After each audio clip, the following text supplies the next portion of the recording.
स्वामी विवेकानंद ने शिकागो में ऐसा भाषण दिया था कि पूरी दुनिया में आज भी उसकी प्रतिध्वनि सुनाई देती है।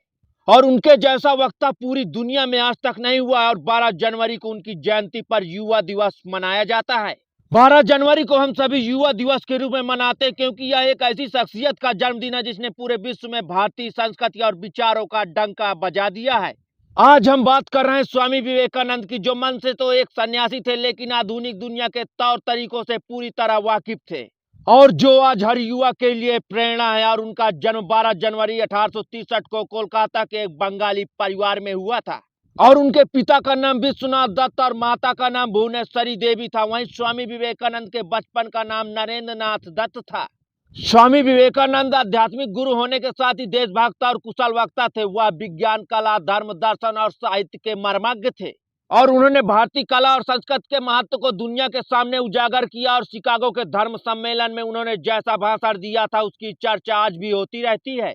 और उनके आगे अब तक कोई दूसरा उदाहरण नहीं आ सका। 11 सितंबर 1893 को उन्होंने यह ऐतिहासिक भाषण दिया था।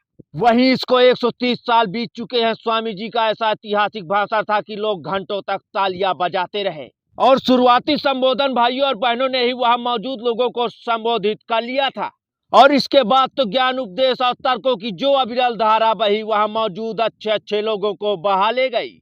और मेरे अमेरिकी भाइयों और बहनों, स्वामी जी ने इसी संबोधन के साथ भाषण की शुरुआत की थी। और फिर उन्होंने आगे कहा कि मैं सभी धर्मों की जननी और दुनिया की सबसे पुरानी संत परंपरा की ओर से आपको धन्यवाद देता हूं। और सभी जातियों और संप्रदायों के लाखों करोड़ों हिंदुओं की तरफ से मैं आपका आभार व्यक्त करता हूं। और मैं यह बताने वाले को भी धन्यवाद देता हूं कि दुनिया में पूरब ने सहिष्णुता और सार्वभौमिक स्वीकृति का पाठ दुनिया को पढ़ाया है।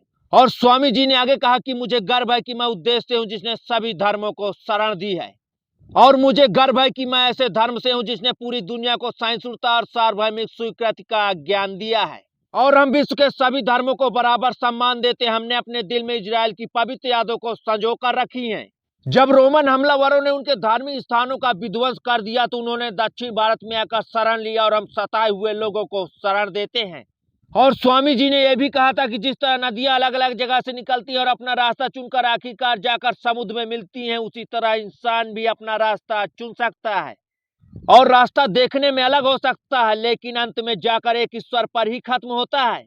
और स्वामी विवेकानंद ने एक सकारात्मक उम्मीद जताते हुए कहा था कि अब इन राक्षसों का समय खत्म हो चुका है।